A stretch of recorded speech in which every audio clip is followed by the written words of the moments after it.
पहलगाम हमले के बाद भारत और पाकिस्तान में लगातार तनाव जारी है और इसी के चलते ऑपरेशन सिंदूर को अंजाम दिया गया और जिसमें भारत को सफलता भी मिली। लेकिन अब सीज फायर के बाद से लगातार मोदी सरकार सवालों में घिरी हुई है और उन सवालों में अब एक और सवाल खड़ा हो गया है विदेश मंत्री एस जयशंकर पर, क्योंकि एस जयशंकर ने एक ऐसा बयान दे दिया है जिसके चलते अब वो विपक्ष के निशाने पर आ गए हैं और राहुल गांधी से लेकर तमाम कांग्रेसी नेता अब उनसे कई सवाल पूछ रहे हैं कि आखिर उन्होंने ऐसा क्यों किया। यानी पाकिस्तान को सारी जानकारी देने को लेकर जो उनका एक बयान सामने आया है उससे बीजेपी और मोदी सरकार और खुद एस जयशंकर बुरी तरह से घिर गए हैं। तो सबसे पहले हम एस जयशंकर का वो बयान सुन लेते हैं जिसके चलते राहुल गांधी ने उनसे कई सवाल पूछे और राहुल गांधी के सवालों के बाद अब बाकायदा पवन खेड़ा ने एक प्रेस कॉन्फ्रेंस करके भी सरकार पर निशाना साधा। क्या बोले एस जयशंकर, पहले सुन लेते हैं। At the start of the operation, we had sent a message to Pakistan saying we are striking at terrorist infrastructure. We are not striking at the military. So the military has an option of standing out and not interfering in this process. They chose not to take that good advice. तो S Jaishankar को इस video में कहते हुए सुना जा रहा है कि ऑपरेशन की शुरुआत में हमने पाकिस्तान को संदेश भेजा था कि हम आतंकी इंफ्रास्ट्रक्चर पर हमला कर रहे हैं और हम सेना पर हमला नहीं कर रहे हैं, इसलिए सेना के पास इस प्रक्रिया में हस्तक्षेप ना करने और अलग रहने का विकल्प है। उन्होंने सही सलाह ना मानने का विकल्प चुना। अब इसी बयान के चलते एस जयशंकर और पूरी मोदी सरकार विपक्ष के निशाने पर आ गई है। राहुल गांधी लगातार ट्वीट करके सवाल पूछ रहे हैं। तो सबसे पहले अविनाश जी आपके पास चाहूंगी कि आखिर एस जयशंकर का जो बयान है इसके चलते उन पर सवाल क्यों उठ रहे हैं, उनके बयान में ऐसा क्या है जिसने पूरी मोदी सरकार को विपक्ष के निशाने पर लाकर खड़ा कर दिया है? नहीं, सबसे बड़ा सवाल तो यही है कि ऑपरेशन सिंदूर चलाने से पहले अगर एस जयशंकर ने पाकिस्तान को इसकी जानकारी दी है तो फिर ये देशद्रोह का एक तरीके से मामला बनता है।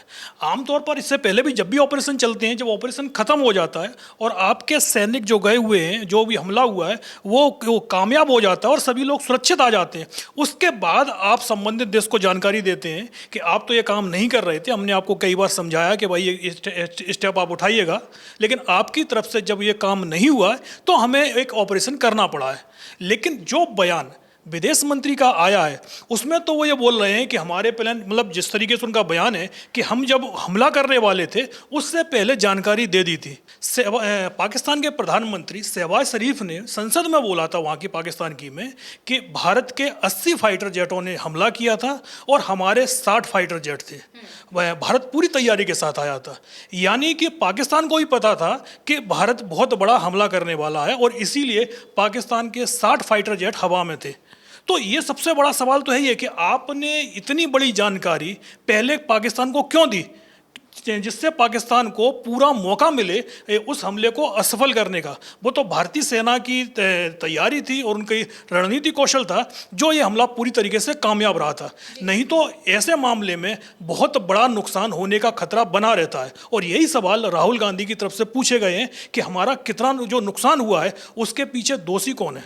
जी बिल्कुल, लगातार पाकिस्तानी मीडिया और वहाँ के जो विदेश मंत्री हैं या रक्षा मंत्री हैं उनकी तरफ से लगातार ऐसे दावे किए गए कि भारत को बहुत ज़्यादा नुकसान पहुंचाया गया है, कई फाइटर जेट गिरा दिए गए इस संघर्ष के दौरान। और इसी को लेकर अब राहुल गांधी ने, जब एस जयशंकर का ये बयान आया, इसके बाद कई सवाल खड़े कर दिए। बाकायदा ट्वीट करके राहुल गांधी ने पूछा है कि आप हमें जानकारी दीजिए कि कितने भारतीय विमान गिराए गए हैं पाकिस्तान की तरफ से। और इस पर लगातार सवाल पूछे जा रहे हैं कांग्रेस की तरफ से, लेकिन ना तो विदेश मंत्रालय की तरफ से ना ही विदेश मंत्री की तरफ से इस पर कोई भी जानकारी सामने आई है। वहीं इसको लेकर राहुल गांधी की तरफ से लगातार ट्वीट किए जा रहे हैं और अब बाकायदा पवन खेड़ा ने एक प्रेस कॉन्फ्रेंस करके तमाम सवाल पूछ लिए। तो पवन खेड़ा ने सवाल किया है कि राहुल गांधी ने विदेश मंत्री के बयान पर कुछ सवाल पूछे हैं। ये बहुत महत्वपूर्ण इसलिए हो जाता है क्योंकि पिछले एक हफ्ते में अमेरिका के राष्ट्रपति डोनाल्ड ट्रंप अलग अलग देशों में एक बात दोहराते रहे हैं कि उन्होंने युद्ध रुकवाने में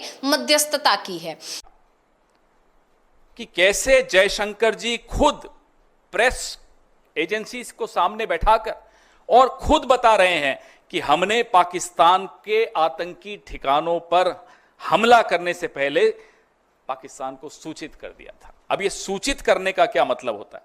इतना भरोसा है आपको आतंकियों पर कि आप सूचित कर देंगे और वो वहीं रहेंगे, या वो चुपचाप बैठेंगे, ये भरोसा है आपको उन आतंकियों पे? रिश्ता क्या है आपका? कैसे आप बोल रहे हैं उनको? क्यों बताया आपने उनको? और इसको आप क्या कूटनीति कहेंगे? ये डिप्लोमेट रहे हुए हैं। आज जो देश के विदेश मंत्री हैं ये एक राजदूत रहे हुए हैं, आईएफएस ऑफिसर रहे हुए हैं। क्या इसको कूटनीति कहते हैं? माफ कीजिएगा, हमारी देहाती भाषा में इसको मुखबिरी कहते हैं, इसको कूटनीति नहीं कहते। ये मुखबिरी है, ये अपराध है, ये गद्दारी है। और इसको लेकर भी लगातार सवाल उठ ही रहे थे अविनाश जी कि आखिर ट्रंप किस आधार पर इतना बड़ा दावा कर रहे हैं। अगर ट्रंप ये दावा जो कर रहे हैं तो इस पर बीजेपी या मोदी सरकार की तरफ से कोई जवाब क्यों नहीं दिया जा रहा है? क्या उनकी चुप्पी ये बता रही है कि ट्रंप ने जो दावे किए वो सही है? और इसके साथ ही एक बड़ा सवाल ये उठ रहा था कि अगर वाकई ट्रंप ने ही मध्यस्थता करवाई है तो फिर शिमला समझौते को क्या ताक पर रख दिया मोदी सरकार ने?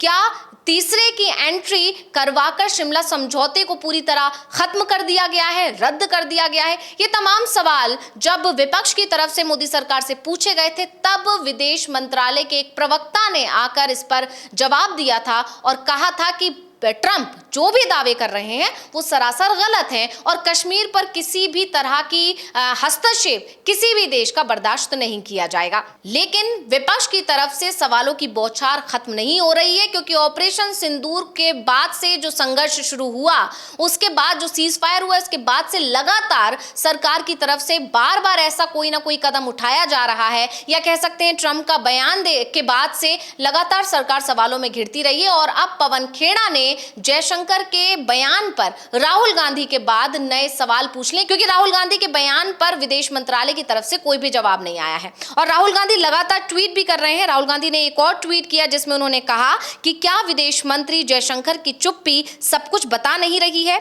ये घातक है। इसलिए मैं फिर से पूछूंगा कि हमने कितने भारतीय विमान खो दिए, क्योंकि पाकिस्तान को पहले से पता था। ये कोई चूक नहीं थी, बल्कि ये एक अपराध था। देश को सच जानने का हक है। और यही बात पवन खेड़ा ने अपनी उस प्रेस कॉन्फ्रेंस में भी दोहराई है कि जो ये किया गया है, क्या इसे मुखबिरी की वजह से मसूद अजहर जिंदा बच गया? ये सवाल पूछा है पवन खेड़ा ने। और खेड़ा ने आगे ये भी कहा कि विदेश मंत्री का ये बयान संवेदनशील है, क्योंकि इस बयान से तो यही लगता है कि आतंकी अपने ठिकानों से भाग गए होंगे। ऐसा क्यों किया गया, इस पर प्रधानमंत्री मोदी और विदेश मंत्री को जवाब देना होगा। कांग्रेस नेता ने यह भी आरोप लगाया कि जयशंकर ने जो किया वो पाप की श्रेणी में आता है, यानी कि कई मुद्दों पर मोदी सरकार पहले ही घिरी हुई है। अविनाश जी, लगातार उनसे ये कहा जा रहा है कि आप विशेष सत्र बुलाइए, सर्वदलीय बैठक बुलाइए, पीएम मोदी को सवालों के जवाब देने चाहिए कि आखिर सीज फायर क्यों करना पड़ा उन्हें अचानक से। क्या वाकई ट्रंप जो कह रहे हैं कि व्यापार की धमकी दी उन्होंने, ट्रेड ना करने की धमकी दी,